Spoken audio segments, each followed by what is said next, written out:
When it comes to weight loss, no two people are the same. That's why Noom builds personalized plans based on your unique psychology and biology. Take Brittany. After years of unsustainable diets, Noom helped her lose 20 pounds and keep it off. I was definitely in a yo-yo cycle for years of just losing weight, gaining weight, and it was exhausting. And Stephanie. She's a former D1 athlete who knew she couldn't outtrain her diet, and she lost 38 pounds. My relationship to food before Noom was never consistent. And Evan, he can't stand salads, but he still lost 50 pounds with Noom. I never really was a salad guy. That's just not who I am. Even through the pickiness, Noom taught me that building better habits builds a healthier lifestyle. I'm not doing this to get to a number. I'm doing this to feel better. Get your personalized plan today at Noom.com. Real Noom users compensated to provide their story. In 4 weeks, the typical Noom user can expect to lose 1 to 2 pounds per week. Individual results may vary. It's time for another season of The Palmetto Porch, an original podcast from Discover South Carolina. I'm Devin Whitmire. Join me as I get to the heart of what makes South Carolina such a great place to visit by speaking to the locals who make it so special. Premiering December 5th, find The Palmetto Porch wherever you get your podcasts. And for more information about our show, visit scpalmettoporch.com. Hashtag no music, no intro. Ryan, bro, we made it, bro. Like, yeah.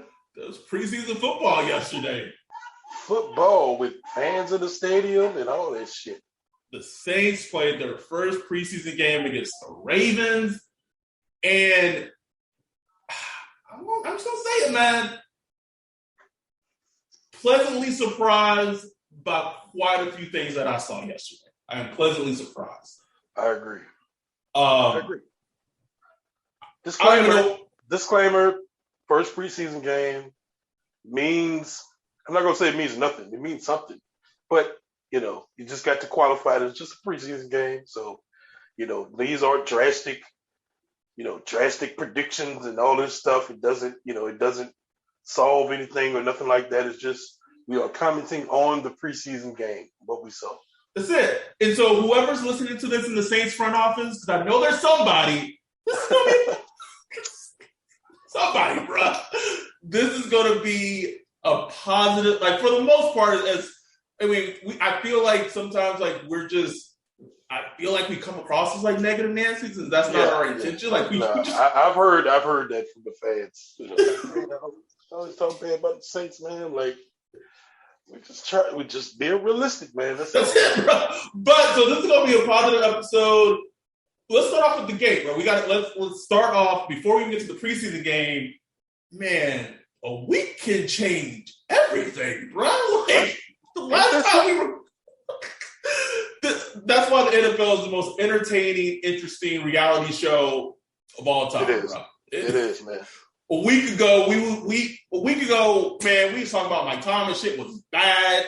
It was divorce, and now Charles Robinson from Yahoo Sports, kind of the first one who reported it, said, I go to marriage counseling right now. Try to get a mediator between Mike Thomas and Sean, work out all this angst and what have you, and then I think it was Duncan kind of co-signed with him, and then Mike Thomas was on the sideline and catching balls from Jameis and Taysom on the sideline, just smiling and just wild, right? Ain't it crazy?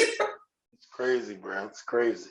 And look, I hope it's like, I don't know if it's just a temporary thing or but I think it's the first step, because I think for everybody, it was just kind of the things like, man, it makes no sense for it to go down like this. Like, it just doesn't make sense. Like, he's getting paid a bunch of money. Nobody's mad about the money he's being paid. Like, he had a historic season right after he got paid. He injured following season. Just ready for him to come back and play. And I'm sure he's the same way. It's not like he's this deep. Well, he might have some diva tendencies, but it's not like he's this player that that's like that's gonna loaf around and not give it his all. The dude is a psycho. Like, he is nuts. Yes. When it comes to football. He's crazy. So I think the key is for him is just to get healthy and get on the field. I think that'll resolve most things. We'll see going forward how things look next year and the year after that. But it just made no sense. It made no sense for the Saints to like move him now early because you wouldn't get much. You talk about a potential Hall of Fame type of wide receiver. So it just made no sense. Like, do what you can. Figure this shit out, man. Like, grown men, sit down, hash it out. Feelings will probably hurt on both sides. Trust was broken, all that shit. Figure that shit out, and maybe you can move forward. But at least take that step. We'll see what happens down the line. But make that first step of just the communication and all that, Yeah, absolutely. And then, I mean, as a fan, as a Saints fan, you have to think that it's encouraging, right? Like, there is potential, kumbaya, like, just the seance and just get all that negative shit out the way, express it and just move past it. Like, just move past it. It's like you said, man, like, just like talking about like with a relationship, a marriage. Sometimes it's like you said, where it's like you sitting in a room with each other, y'all just can't stand each other. Just like, ooh. Just, it's the thin line between love and hate. That love turned to hate easily. I'm telling you, bro. And sometimes it's like literally just like communication. Yep. Some things got said, some things, some feelings were hurt. And sometimes you really just got to sit down with a therapist or a mediator or whatever, get it all out on the table, and then figure it out from there. Sometimes it's just that. So we'll see what it is with this, but this is a good step. You know what I'm saying? It is. And, sounds, reports he's ahead of schedule. What the fuck does that mean? But I will say, as a Saints fan, you have to be encouraged. You have to, because shit looked real bad. Shit looked grim last week, Ryan. Like, grim, bro. But we'll wait and see how it goes, see how it looks, go from there. Let's get into the game. I don't know who to highlight first, but you know what? I know who to highlight first. I think I gotta highlight this man first, man. We was on the draft pick last draft. Like we gotta talk about Zach Bond, bro. Gotta talk about Zach. But I mean, was that Patrick Willis out there? I was like, who is this? 5'3", shaved his hair, bitch. He let that receding hairline go. And it's all right, Zach. I'm real close to being with you, bro. I got a couple more years in me, and then it's night for me too. But bro, let me, and I tweeted this when Zach Bond got hurt in training camp last season. He pulled, I think he was trying to, if I remember correctly, he was chasing Taysom on a play. He pulled up, and then, like, he just never got back in the rotation, bro. Like, he was just, that was it. And Peyton Turner's out. Pete Warner's out. Bro, Pete Warner might be getting Zach Bond. He might be this year's Zach Bond, bro. Mm-hmm. I believe it. Like, if Pete Warner ain't back on the field soon, like, and you have to look at how well Zach Bond played in coverage, rushing the passer, making plays. And I was rewatching a little of the game before we started recording. And what I noticed is, like, he saw it and he went. Gone. That's what I love to see. For him to kind of trusted his eyes. He trusted his eyes, man. And another disclaimer, preseason, vanilla schemes, wasn't going against like the starting Ravens. You know, some of the starters were out just like us. But you just want to see that, like that bootleg, and he sniffed it out and just, which is what we need because they will be seeing that exact play. Week one against the Green Bay Packers, man. Week one, bro. Man, I'm telling you, if he do something like that, I'm passing out, bro. You know how every time we played the Texans, the Broncos, that bootleg action, bro. You know how it's been. So to see him make that play? Oh yeah, like you said, man. In coverage, I saw him lined up on a tight end, played some strong, some will. He was all over. He was everywhere, a wrecking ball, bro. A wrecking ball, man. And it's like that's what we want to see. That's what we want to see from him. He looked better than he did in college, to be honest. Absolutely. Especially from like an off-ball linebacker perspective, he absolutely Right. is. Right. That's what I mean. And so that was like a huge positive, man. Like just to see that, I don't care. I know people are like, oh man, y'all were talking bad about Byron. Yes, and I had every reason to. And it's up to him to change our minds, and that's what he's doing. And so I love it, man. Like I want the man to succeed, man. Like so we need it. Like we need that shit. And that spot is wide the fuck open. Wide open, bro. I'm saying, man, like, here's the thing.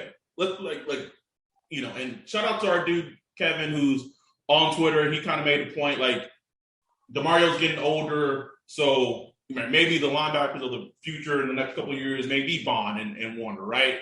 But if we just speak into, like, this year and next year, it's going to be Demario Davis and Pete Warner or Zach Bond. Like, that's it. Like, unless Quan makes a miraculous comeback, ain't a lot of people going to be playing next to Demario Davis. So the Saints have a good problem for them to have right now. I know it's limited. It was one game. But just in terms of totality, it's 2 more preseason games left. And if Zach Bond continues to make plays like he did, I don't know how Pete Warner might get on the field. I don't care if he was drafted 60th overall this year, man. I just don't. If Zach Bond continues to play this well, I don't know, man. It's hard. It's hard for. I don't know as a coach how you see if he continues to do this and then you just put him on the sideline. You can't do it. You can't do it. If he continues to do this, no. And I love that he got a lot of snaps. I think he got like 29 snaps. So he played a lot due to the depth at linebacker, and he needed it. Like he needed those snaps. So for him to just play lights out like that, that's just a positive sign, man. I hope to see some next week so he could build on top, and then you could just kind of stamp it as like, okay, this is him. Like this is who he is as a player. So yeah, I just couldn't say enough, man. Like he was the best player on the field, man. Like he was just that good. It was wild, bro. It was wild. Like I kept saying, I was like, wait, that's Zach Bond? Is that Chris Hansen? No, that's Zach Bond. I was like, oh, is that Kate Nellis? No, that's Zach Bond. 5'3" with the sleeve. 5'3", baby. 5'3". I loved it.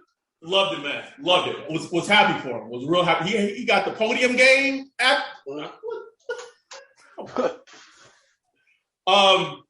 Let's stick with the defense.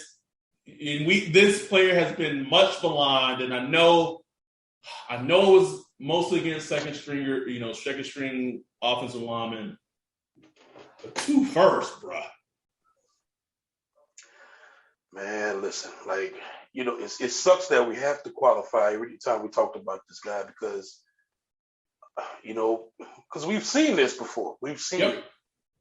And we always end up with egg on our face because it's like, where he at come the regular season? So, and that's just a book on him until he shows it in the regular season. But, man, he was just abusing. He was like just a bull in a china shop, man. Like he was. It looked like it was a different level of competition level of competition, man. Yes, that dude when he takes that power and speed and put it together, man. It's like, why does this guy not have 15 sacks a year? But it's it's so funny because as much as I was hyped watching him and he was going off, my girl was here and I told her, I said, man, this is good, but what he's doing right now, I've seen him do the exact same thing in the regular season, trying to use just his power. Yeah. And it doesn't work. Right. Because of lack of pass rush moves. And again, I'm not trying to sully his performance. Right. But you're right. You're 100% right. Because, when come to regular season, they scheming the way the offensive line are scheming the way they pull to a certain side and they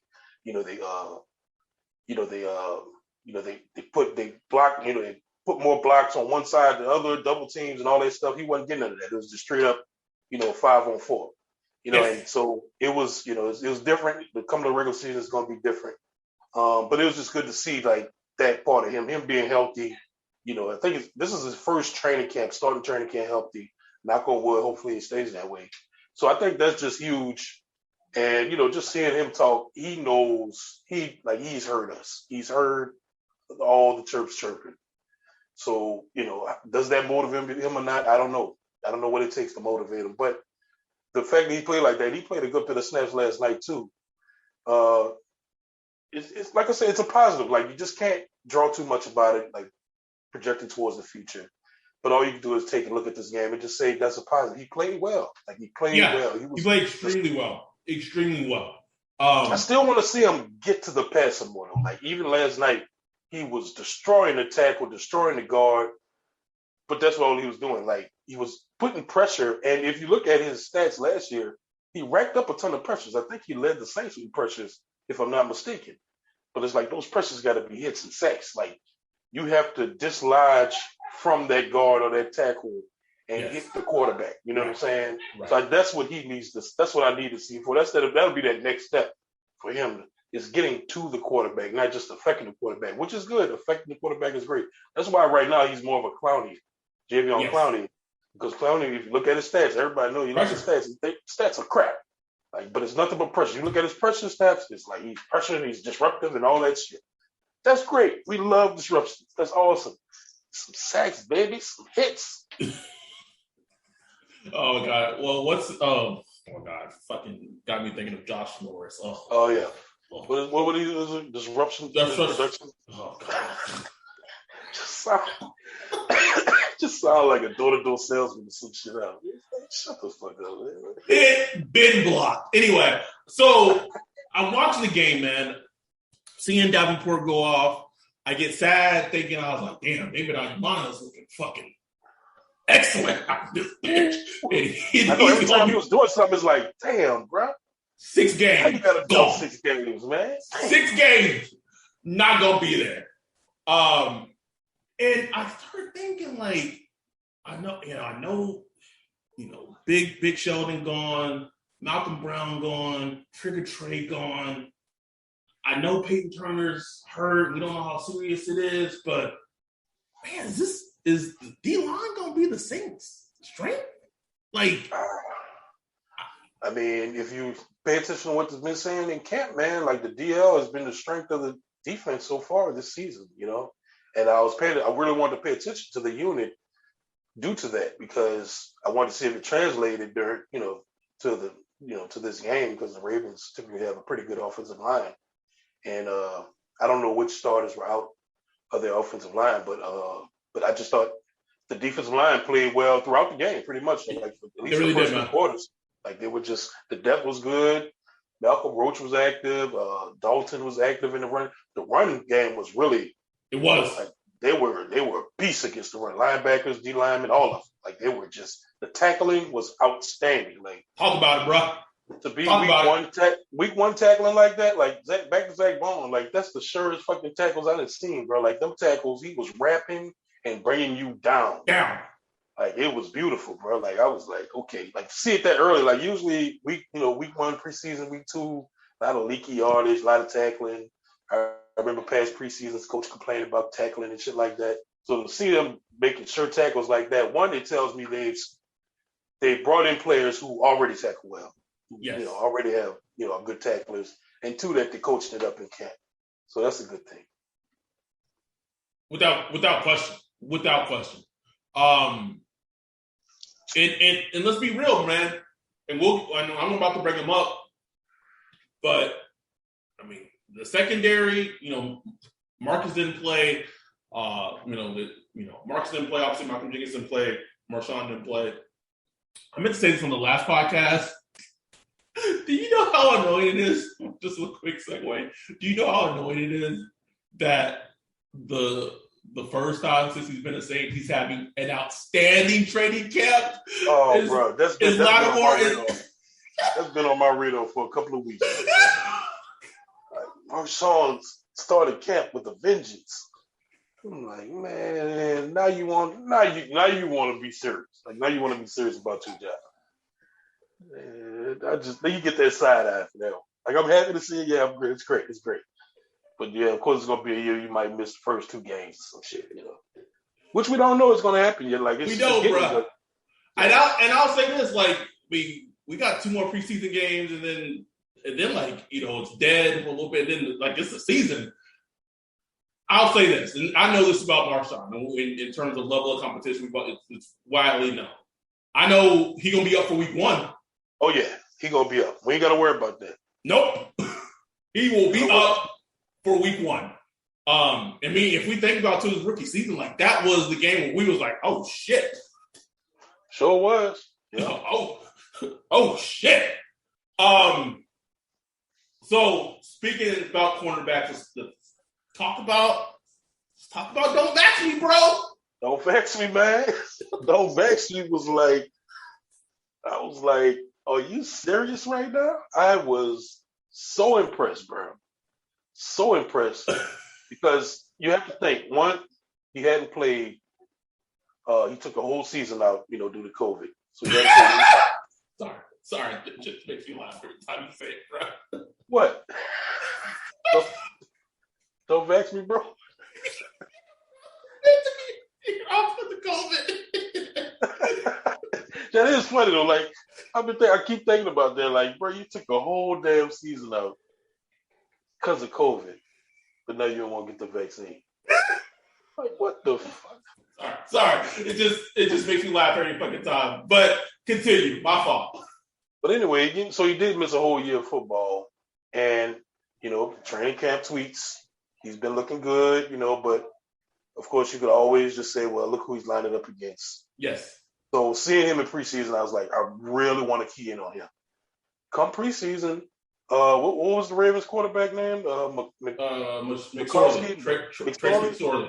I don't know what was up with him, but he was like, I'm going at number 29. I mean, he was going at him. At him, bro. And Paulson Adebo was like, bring it, nigga.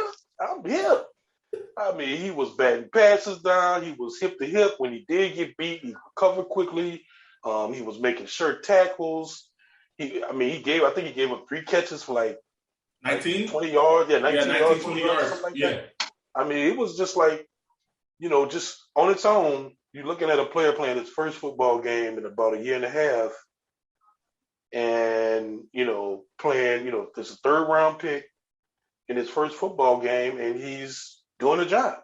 It did not look big to him at all. He looked fine. I remember Patrick Robinson's first preseason game in 2010, and it was a nightmare. It was ugly. He was just getting beat, tone up. You know what I'm saying? You remember that? I remember, bro, because I just followed. I remember Greg Williams eating him out on the sidelines, everything. So just to see that, him as a rookie, just to be at that level, not saying he was, a shutdown corner and everything, but he played the job well. That's what you want to see. From any rookie, especially at cornerback, to see that early, just his fluidity, the way he paid attention. He played a lot of snaps.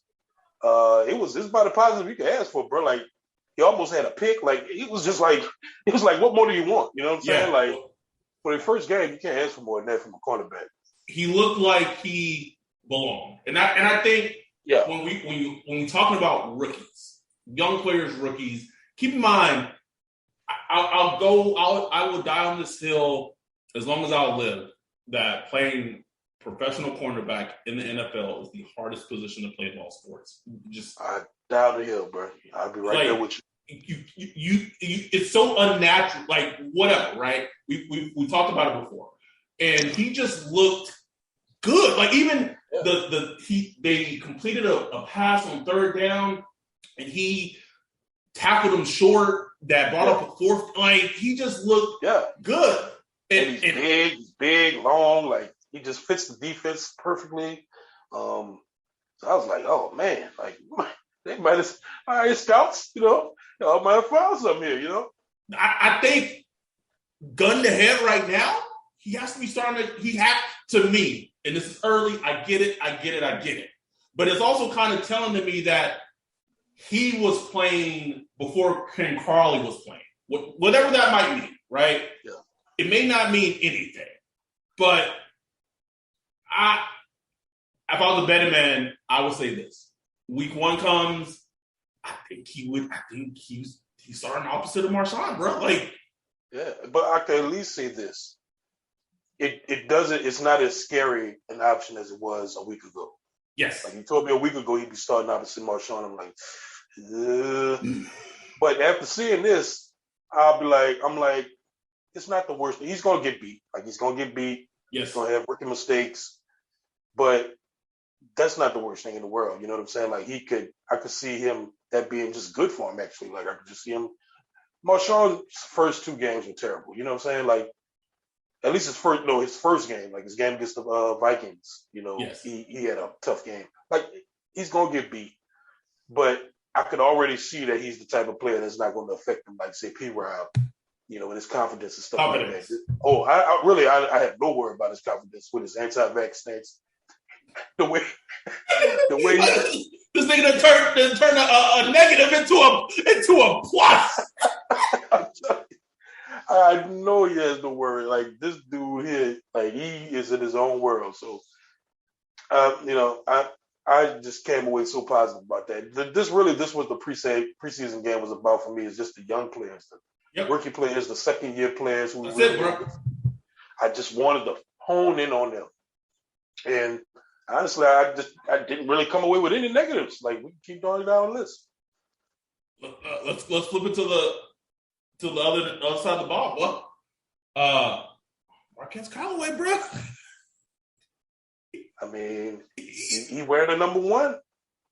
He wearing the number 1 and came out there and caught what 3 balls for 60-something yards or some shit. Like, and to be fair, let's put it in context. He was going against Marlon Humphrey, Marcus Peters. Like these aren't third string, second string Ravens secondary players. Like these are starters in a very decent to really good at times Ravens secondary. And he just looked comfortable. He looked like if I didn't know, never watching it, you told me he was like a 4-year starter, I'd be like, okay. Yeah. Like I wouldn't think he's just some UDFA coming into the second season. Like he just looks comfortable. He knows what his strengths are. He knows the scheme, and he stays alive in the passing routes. Just like I don't know, man. He has a veteran mindset, man. I have absolutely no doubt that he's going to be the Saints' number 1 wide receiver while Mike Thomas is out. You know. Oh yeah. Easy, bro. It's not saying much, I guess, but but there was some thought that Tre'Quan Smith would step up, and I'm like, no. It's Callaway. It's Callaway season. Just impressive, man. Just had like the savvy presence about him.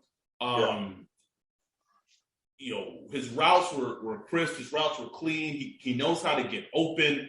And he's gonna need that, bro. Like week 1, if I'm the Packers defensive coordinator, I'm putting Jair Alexander on Marquez Callaway, and that's it, bro. That's it. And after, I'm not saying that he's gonna beat like a top 3 corner in this league, which Jair Alexander is. But Marlon Humphrey is like a really damn good corner, like corners get beat. That's just the nature of the position, bro. Like you're gonna get beat at some point. But just like the ball that Taysom threw to him, like on the sideline, where it was kind of like Taysom was trying to buy time, and just for him to like stay alive, jump, catch, both feet in bounds. I was like, who is this? In a preseason game, man, in a preseason game, it just shows me everything I need to see. And I tweeted like right there, I was like, well, just sit Marquez right now. Yeah, bro. And it was telling, and shout out to Catherine too, because shit, after that, he was like, see much Marquez, bro. He was in his jogging pants, man. He was done. He put on street clothes, bro. Bro, when Taysom threw that interception, or maybe it was the Latavius fumble, but when Marquez tried to tackle, I was like, bro, it's preseason. You getting hurt? Chill. Yeah, let him take that back for a fumble recovery, nigga. He got me one to bring him down. He sure did make that tackle, man. It's like, man, don't let that man score a touchdown. But I literally I told my girlfriend, I was like, he shouldn't be making that tackle. Like, he needs to just walk off. what were your thoughts of the quarterback battle? What were your thoughts?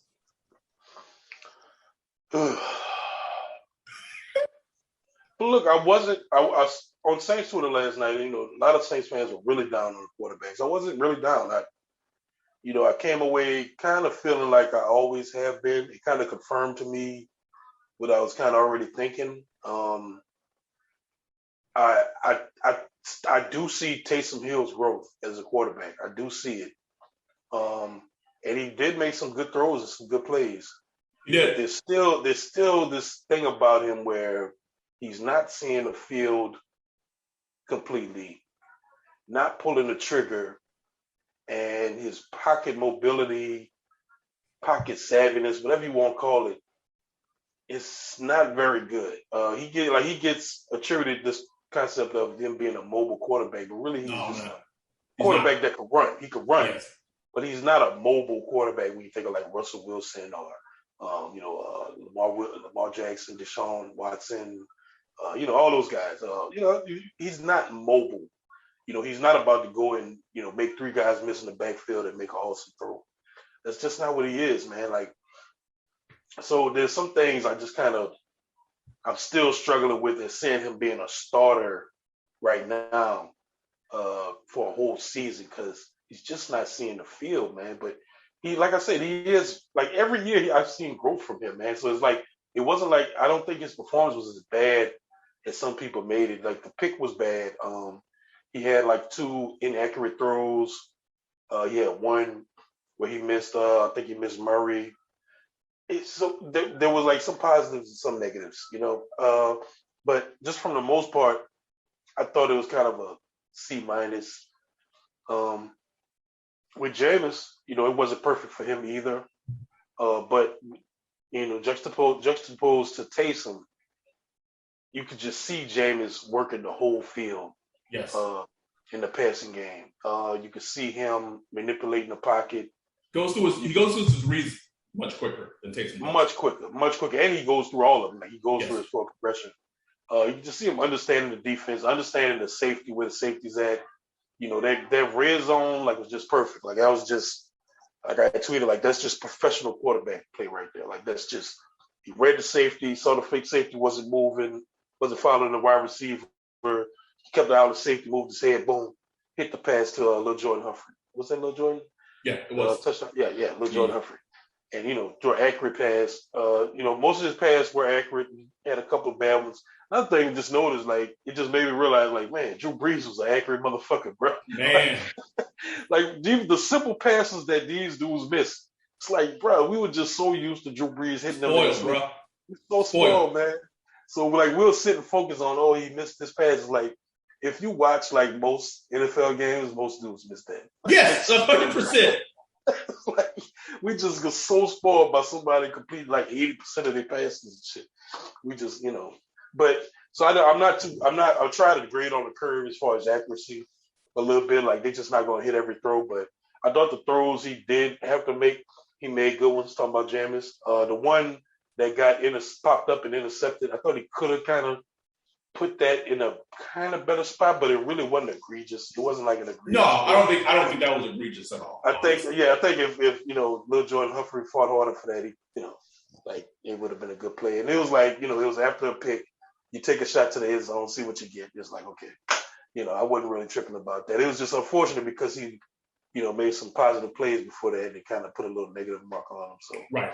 I'm interested to see. I want to see him start the game with the ones. With the ones with more than ones on the team and just let him cook for a couple series. He was really under pressure a lot. Yeah. He was. I think him being in that 2 minute that 2 minute drill really helped him because dudes was getting open real quick, which is a whole other thing, our wide receivers not getting open. But we go get there, bro. I think you summarized it perfectly. And the thing about Taysom, so when Teddy was on the team, his second year, that was the year I went to Carson. No, not Carson. Yeah, Carson, whatever. when the Saints had scrimmaged the Chargers, right? It was me, Chris, Julio, Kev, fucking got sunburned on my fucking nose, miserable afterwards. But I remember being there watching Teddy play, and he was going against the Chargers defense. And I just kept thinking, I was like compared to Drew, and again, it's you shouldn't do this, but I was like, Teddy had to see it open before he threw it. Like he had to see it before he threw the ball. And I feel like Taysom, and this is not just, specific to Taysom, like this is something that a lot of quarterbacks, young quarterbacks, older, like it's something that they just deal with, and it keeps them from being the elite echelon. Like throwing with anticipation is such a high-level elite NFL quarterback talent, and that's why there's not that many elite NFL quarterbacks. Like they don't grow on trees because if everybody could do it, it wouldn't be in high demand. So, what I thought about the most, I forgot what fucking game we were playing. I forgot who they were playing against. Maybe it was the Bears.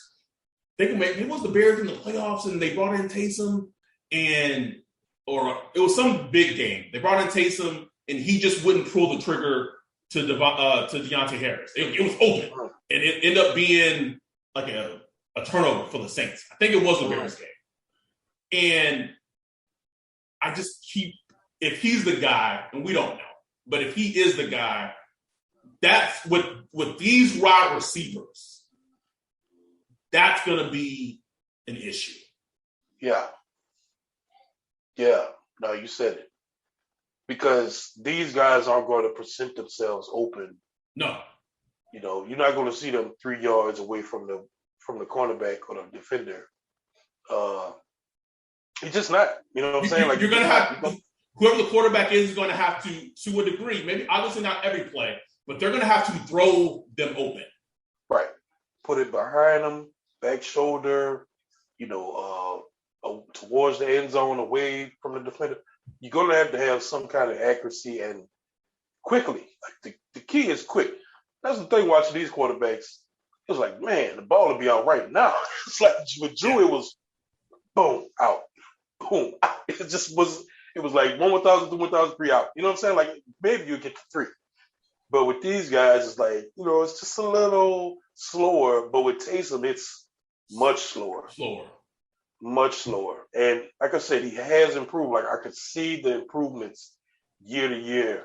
Might not be enough for him to be the starter this season. And like I said, he did some positive things, man. Like to me, one thing I came away with, I was like, it's not like this. This is like an actual competition. Like it's not for sure. It's not like Jameis is blowing him away or nothing like that. It's like this is kind of close. But I still think with the traits, the key traits that it takes to be a starter in this league. And look, Jameis has been a starter 5 years in the league. He was a starter in college. He's stacked. He's been a starter. So obviously he should be good at these things. And he does have these traits. And another thing for Jameis is I really didn't see bad decisions, which is the major key to the Jameis experience, because it's like, has his decision-making improved? And I really didn't see any, like, poor decisions. Had a couple throws that, they didn't go, that weren't as accurate as you want to be. But other than that, I thought his decision-making was pretty spot on for the most part for the whole game. And in the 2 minutes, I thought he was excellent. He was excellent, man. Excellent. I mean, and that's going to be key. This team is going to be in some tight games. We ain't got no kicker. So you're going to need somebody, to run those 2-minute drills at the end of the half. At the end of, it's going to be some tight games, man. And so to me, I give Jameis the edge, but I really, really want to see him in another game with the ones just to see how he holds up. No, I mean, because they'll play. Because the next game they have is against the Jags. Next Monday Night Football, kind of live, nationally televised game. So that'll be a good one. You see Jameis, see, Trevor Lawrence. And something that just stood out to me, watching Jameis throw, and I tweeted it, is just he's just such a talented thrower of football, bro. Yeah. Like it's no question. Like I can't, like, I don't know how to describe it except exactly how I said it. Like just such a talented thrower. Like, especially if you go back and watch that 2-minute drill, those throws, bruh. Oh man, just good throws, man. Like that's just it's never been an issue for him, man. Like the dude has always been a good thrower of the football. Like it just comes out of his hand. Like you just watch how it comes out of his hand. It's just like the dude knows how to throw. Whereas you know if you watch Taysom, it's more of a build a quarterback type of thing. Where excuse me, where you know it's kind of like you're kind of building a quarterback, and he's getting better at it. You know, but when James Taysom like weird science, but you just got he is, bro. It's like you build it up, and honestly, for Taysom to be at this point right now is kind of amazing if you really look at it. Like yes, like the dude was not a quarterback, man. He wasn't a quarterback, and he is a quarterback now. He is a quarterback. You know, is he going to be a starter? I don't know, but the dude is a quarterback now. But Jameis isn't. Jameis has been a quarterback. Always going to be a quarterback. Like the dude can play quarterback. How good? That's why he's not a starter yet. You know what I'm saying? Like we don't know how good he can be. But I say this first test, he pretty much checked the boxes I wanted to see. Especially starting, you know, late in the game and shit like that. No, for sure. So I think, we talked a lot of positives, and there was a lot for us to talk about what we saw last night. One more positive before we move on to the negatives. I forgot we even had like a little clip of him when we were talking about him last season. Tony Jones Jr., bruh. Tony Jones, baby. Tony Jones Jr. So I'm going to say this. So it's going to be negative and positive. Do we know who the running back number 2 is on the team? I don't think Murray is really big. Like his fumble was terrible. I get it. Like, but I know he hasn't been getting like a ton of snaps since camp. But just go. I get it was a kind of a backup offensive line, but Ryan, he looked terrible last last night, bruh. I'm just not ready to go there. I still think he's a part of the team. I think Murray's still a part of the team, man. I don't know. I don't know, bruh. I can tell you who's not. I can tell you Devontae Freeman is not going to be a thing. No. Dude is. It's kind of sad to see. I was like, man, slow. He is not. Hey, let's pause right quick.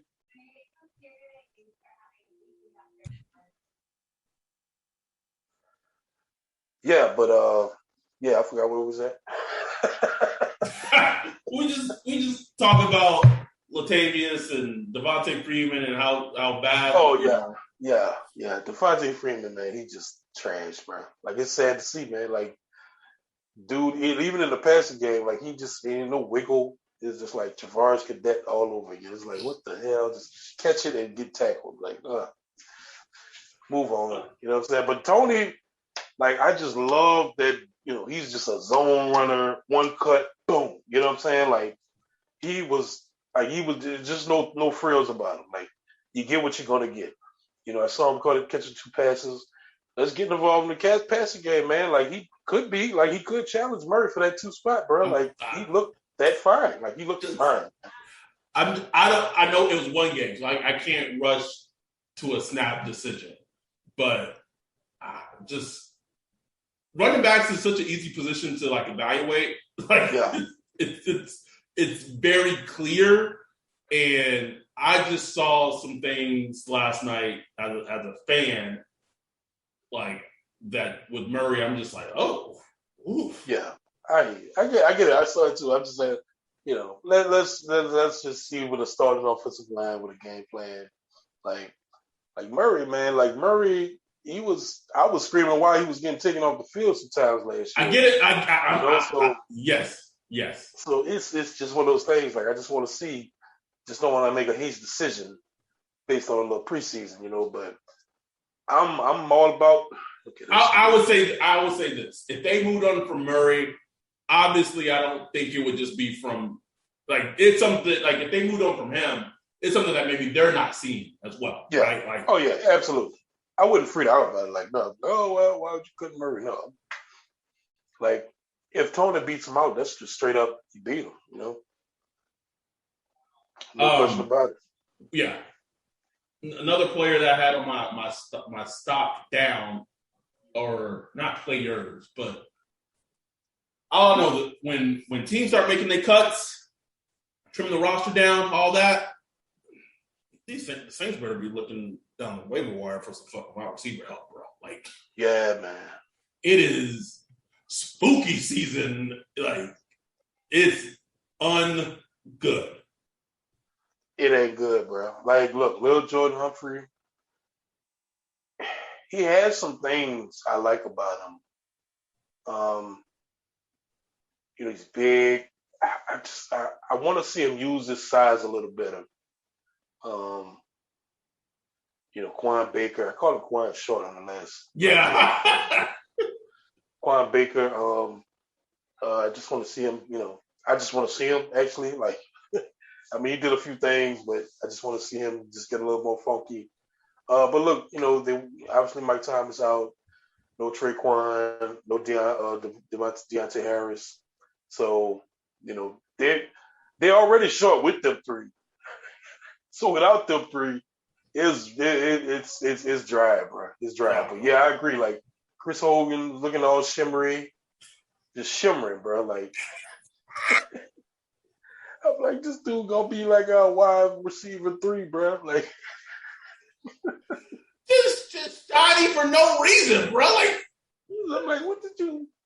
Some baby oil on? Like, look like a professional wrestler. Like, I'm walking down the my wife said, she was like, "Oh, he is shiny." Like, oh, he just glittery. Like, I don't know. Yeah, when they put the camera on him on that, was it the punt return or whatever? Yeah. Jake Lappman. Get him out my face. Get him out my face. And people love to praise Sean Payton's offensive brilliance, and he is that. Like, no one's trying to say that he's not. But we've talked about on this pod so many times, just add talent to what you do, and then just go be great. Because right now, like week 1, assuming Traquan is healthy, it's going to be Callaway and Traquan Smith, bro, yeah, going against the Packers defense. Like, man. It may be Chris Hogan like that. Deontay Harris, it's like Deontay Harris, every time he starts at wide receiver, he gets injured. It's like, so anything he does is landing after me. Like, so, nah, man, it's unfortunate that they've really disregarded that position. It's unfortunate, man. Like, they could use what's his name, Terrence Jefferson or somebody, like they need some. Terrence Marshall today had a 60-yard. Terrence Marshall, I'm saying Jefferson. Terrence Marshall, yeah. 60-yard catch today. T. Higgins. I don't know, man. It's gonna be rough. It's gonna be rough. I will say though, Juwan Johnson moved tight end. Yeah. It's a good move, bro. For sure. Saved his career. Absolutely, man. And you saw it when I looked at him when he signed him as undrafted free agent. And I looked at his tape. I think he played at Oregon and Oregon. Yeah, he played somewhere. I watched him when he was at Oregon, but yeah. Yeah. And they didn't use him, like, he wasn't very multiple, but I just saw him and I'm like, it's a fucking tight end. Like, like he's a wide receiver, but that's a tight end. So it's like perfect move. And he's physical, like he's actually physical in the blocking game and shit like that. So for sure. Man, like him and Trotman was I don't think he caught nothing yesterday, but he was good in the blocking game too. He's Like that's his best trait. Like everyone want to drive him fantasy football, unless your fantasy football team got blocking as a stat. The thing is, he got open too, but he just didn't get looked at. I don't know. It's like, so it's just one of those things. Like, will he get the targets? I don't know. But Jawan Jameson, he's somebody. It would shock me one bit if he caught like more touchdowns and passes than Troutman. Oh, and that's not even to say. And that's not even to say like one's like better than the other. It's just like who possesses that skill set to really challenge defenses and exploit those matchups between linebackers and the safeties. Like Jawan Jameson could do that shit. Without question. This is not a negative, and the fact that I want to try to go back and look at him in depth before we recorded, and Tom didn't allow me to. But I will say the fact that we really didn't hear Reese's name called last night, probably a plus. It's a plus, bro. Like I really focused in on him, like say the first couple snaps, and I mean he didn't do anything to wow me or nothing, but he just looked good. Like he looked fine. He didn't look bad. I'll put it like that. Like he held his own. Like when you watched last year, it was almost immediate. He could push back. Immediate. It was like boom. I'm like, oh shit. But last night, I mean, he was just holding his own. He'd get up there, he's pushing the D lineman back. Like, okay, if the quarterback holds on the ball for 4 seconds, like, okay, then he gets beat. But it's like he did his job. Like, I just saw him doing his job, and honestly, that's good enough for me right now, man. Like, if he could just be a good, solid, right guard, like, fine with me. You know what I'm saying? Like, and another thing that was interesting that they talked about last week is that, Drew Brees handled pretty much all the line calls, the protection calls for the Saints. Right. Since 2006. Like 2006 was the only year he didn't handle all of it. It was the center. So now that he's gone, the center's going to have to start doing that again. So, no way I can see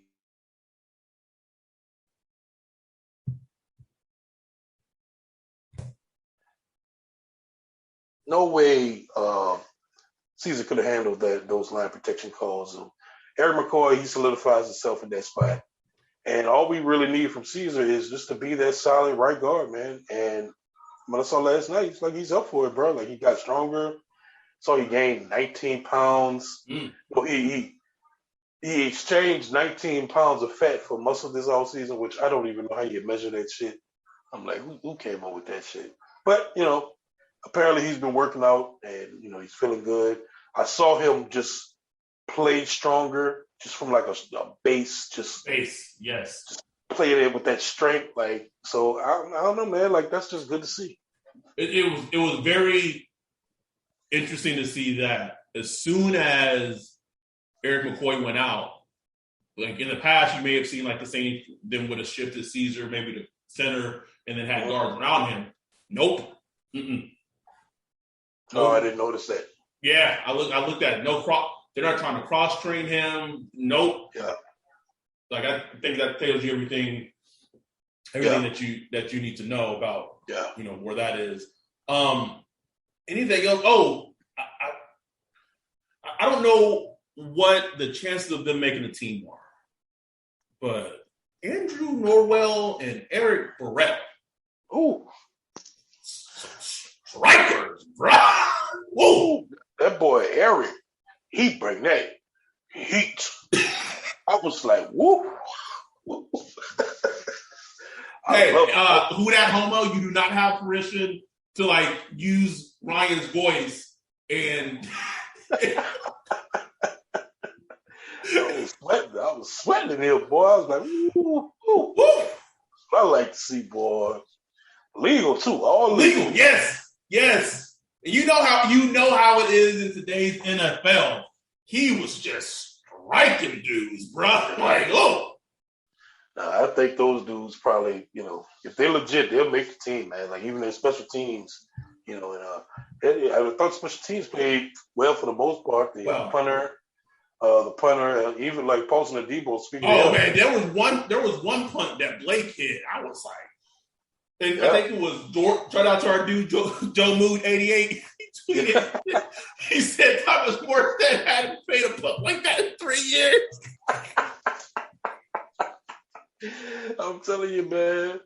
We need that, bro. We need it, man. We don't need to flip the field, bro. We gonna need it. Oh man, everything, man. It's going to be team football. All hands on deck. All hands, bro. Everybody. So yeah, man, it was just good. I thought it was like, as a first preseason game, you can't come away feeling better than that. I don't even remember the score. Bro. Did we lose? We lost, right? Like because we didn't even talk about like the Saints having 5 turnovers, but like they had like 5-6 fumbles, turnover but it's like I feel like there's that game every preseason. Like it's either a turnover game or the penalty game. Like, they just had a ton of penalties. We can't win like that. Coach gonna be pissed. You gonna get on the team for it. Like, I'm not worried about that. Like, I'm not worried about Latavius Murray, even though he fumbled, he rarely fumbles. AK don't fumble like that. It's just nothing I'm tripping about. I'm not tripping about the fumbles. It's not something I don't see. Like, one thing this team has really been good at is managing like ball security and stuff like that. So I'll be, that's not something I'm tripping about. Don't care about the score. I thought for the most part, the Saints defense was the shining light in the whole game. Absolutely. They just second team, third team, they were just overpowering the Ravens offense. They were borderline dominant, bro. They were. Just dominant. What does that mean going forward? Who the hell knows? But you just take the positive and keep it moving. Right, because I think what you try to do is you try to extrapolate that and kind of put it together, right? So you say, okay, we know what DeMario going to do. We know what Marshawn going to do. Yeah. Now, if Zach Bond is playing this well, he can play this well next to DeMario. Don't backs me. If he plays, at least decent for a third-round corner who hasn't played football in a year, like, they might have something. They might have something. Right. Now, offensively, say my prayer for AK, bro. Like, we're going to need him. Thank God Sean listened to us, because I know he listened directly to us. Thank God AK didn't play a single snap, bro. Let me say, I don't need him next week neither. Nope, sure don't. Don't need him next week. If you want to give him maybe 5 snaps in the third preseason game, that's fine. But like, let's be real, bro. Like, let's be real. With this offense, certainty at quarterback, you're probably gonna have a top 5-ish offensive line that's healthy. The wide receiver is kind of shaky. Like, it's gonna be the AK show, bro. Like, that's it. That's it. That's all we got. And I just really, with Paulson and Debo playing like he played, I really think the must-need should shift to wide receiver, bro. Has to, bro. Like, they should be scouring the rosters of every team. Who's the 4th wide receiver on the Bills, or who's the 3rd, 4th wide receiver on the Cowboys? Like, start looking to see who's tradable. Like, I'm not saying you need to give up a 1st-round pick, but who could you give a 3rd-round pick for? You know what I'm saying? That you can get, man. Like, they're out there. So, like, I just is it Darius Slayton from the Giants? Although I don't think it's going to be him, because my dude Tony, he kind of having a rocky start to his career in New York. I don't know, man. I don't know. Like, I know I saw Golden Tate make a few plays last year, and he's just a free agent, not signed. I don't know. DJ Chark, it's somebody, bro. Somebody that can separate, man. Somebody that can separate and get open, That's it. Because it's I think you said it perfectly. Now we don't see no Debo. But if they as an organization, as a team, they go back and they watch the film and they just looking at the all 22, and they just seeing, like, besides Callaway, like, damn, like, man, these dudes really ain't really getting open. Like, there's no separation. was afraid like that sack that Jameis took. He was like a good sack because it was nothing. It was just nothing, bro. Nothing. Like, oh, I just gotta eat it. Shit. It reminded, like, again, it's preseason. I get all of this, but if you just go back and watch that sack, you go back and you watch that Kansas City game, it's a mirror image, bro. Yeah, man. It's a mirror image. Like, seriously, just no one open. Like nobody's open, and that's a problem. So we'll see. We'll see how it plays out. It's still, I have a feeling, not just Saints related, man. I have a feeling like this cut down to 53 for around the league when it happens in the next couple of weeks. Like there's going to be some trades. There's going to be some surprise cuts. Like it always does. It's just how it always is. So just we'll see. We'll see. I agree. Oh, Caden Ellis, he looked like he. I mean, if he's something too, along with Zach Bynum and say Pete Werner comes back and he's good, we all of a sudden got some linebacker depth, bro. That's wild. I mean, Caden Ellis always kind of will have a spot on the team, if not just for his special teams play alone. Like that's what's kept him on the team. Yeah. Even the Hanson dude, man. Like I was like, damn. Yeah. Chase Hansen. Who coaching these backers up, man? Like damn. And we talked about like, maybe we should give a little. And again, obviously the talent was there because if you watched him at Stanford 2 seasons ago, the talent was there. But Chris Richard coaching the secondary up a little bit, bro. Like, hey, listen, bro. Like the dude was getting big talk for head coaching jobs early, like 2-3 years ago. So he had something. He was there for the Legion of Boom and all that shit. So I saw him on the sideline, like Chadwick DA kind of joking around. So I think that was a good hire, bro. I loved it when he happened. Stellar hire. And I'm excited to see them next Monday. Yeah. It's not national televised Monday Night Football game. It's still preseason. Trevor in a dome, Lawrence. right? Yes. Yep. Trevor Lawrence. Travis Etienne. It's gonna be exciting, bro. Like, I just want to see the continued growth from the young players and the second-year players, and I just want to continue to see that essentially because we said on this podcast, multiple episodes, we've said it.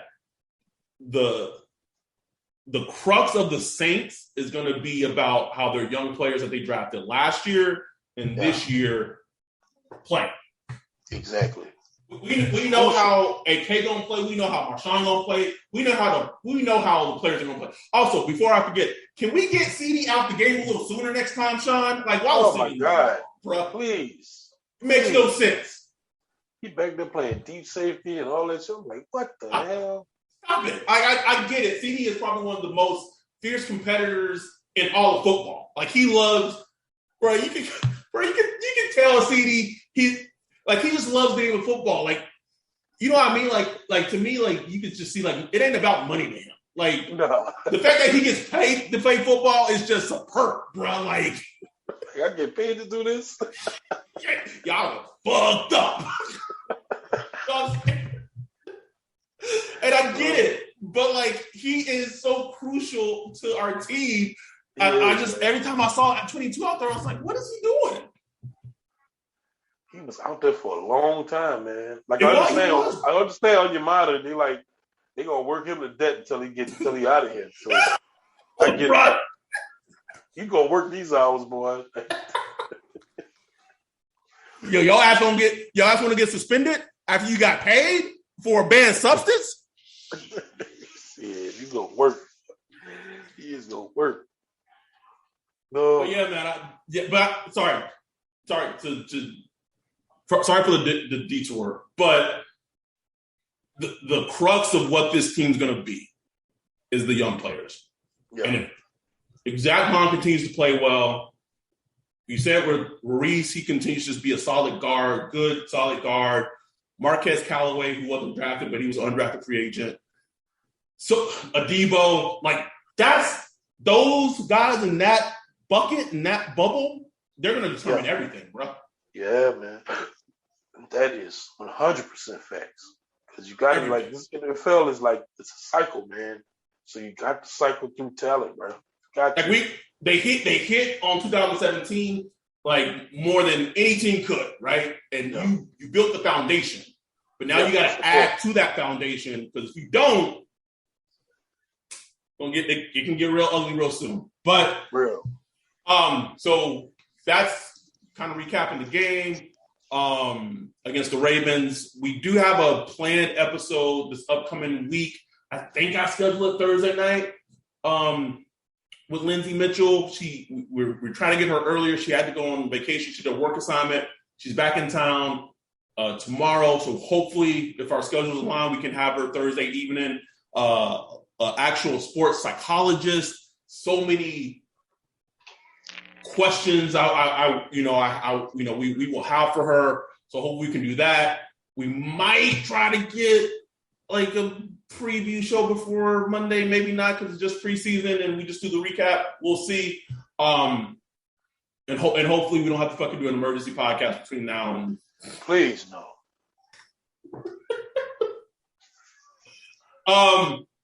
That said, I was going to tweet this out from our Twitter account today. Got busy, didn't do it.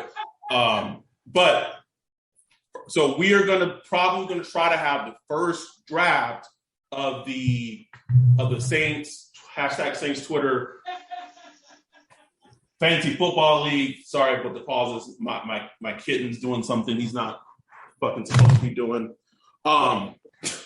Mischief aside. Try to have the draft in 2 weeks. So if you're interested, and so I did this for a reason.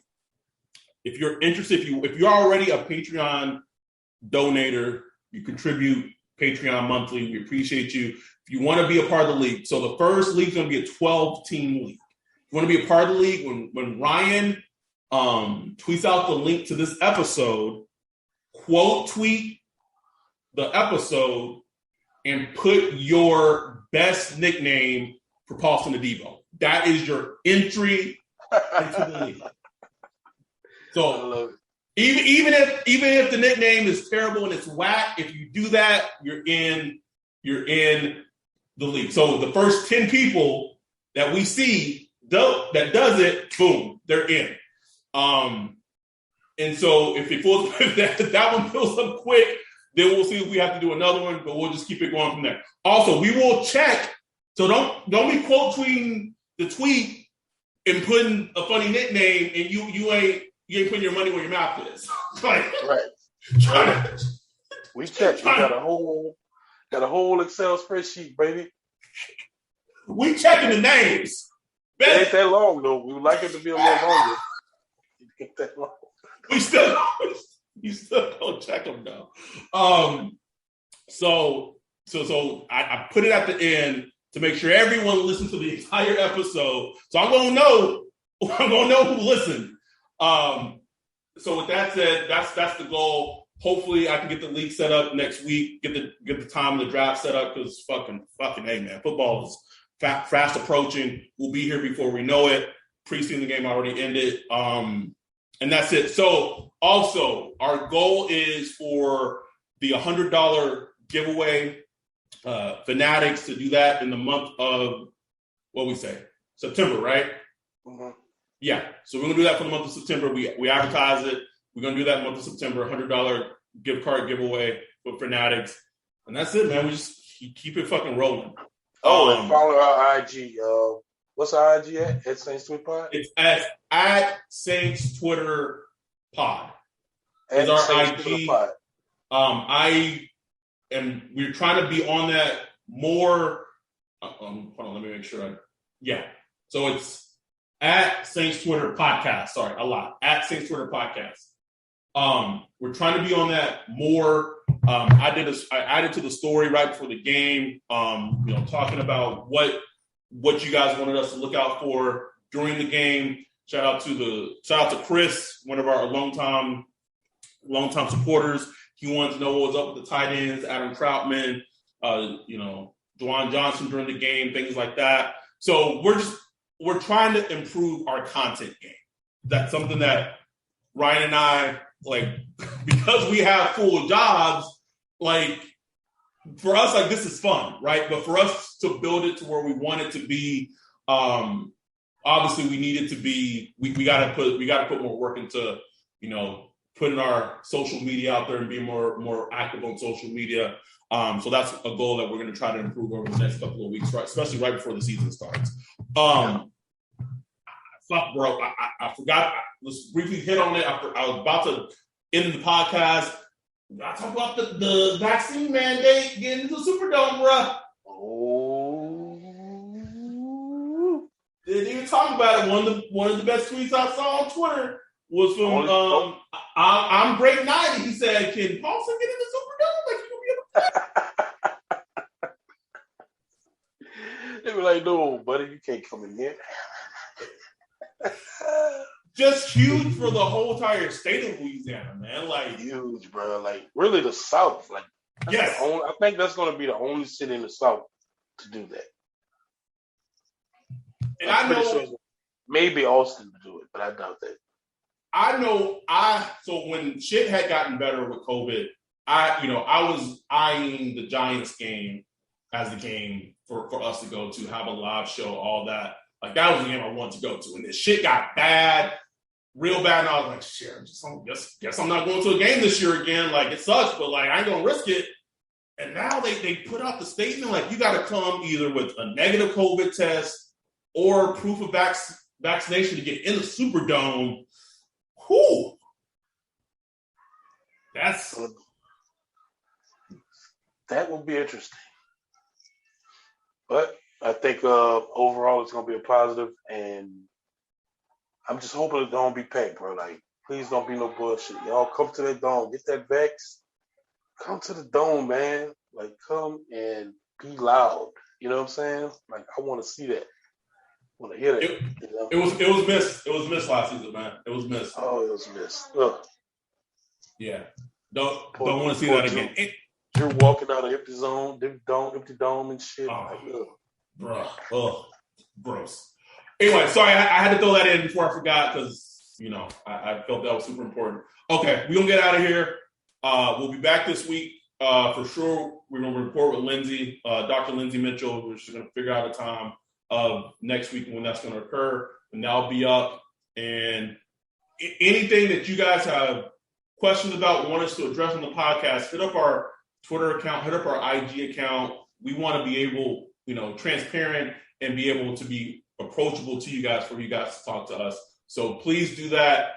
Even if I have maybe blocked you on Twitter, go to the Saints Twitter account. You know, you're not blocked on there. Like that no one's blocked on there. So at Saints Twitter Pod. At Saints Twitter Pod, go on there. Even if I don't need it, maybe Ryan will. We'll just keep it pushing. So with that, enjoy the week. Be safe. Be careful. With that, we're out. O'Reilly. You've got questions? O'Reilly Auto Parts has answers. Need a pro you can trust? We've got that too. No matter what you need, our professional parts people have the training and expertise to help you do things right. Deep automotive knowledge. Just one part that makes O'Reilly stand apart. The professional parts people.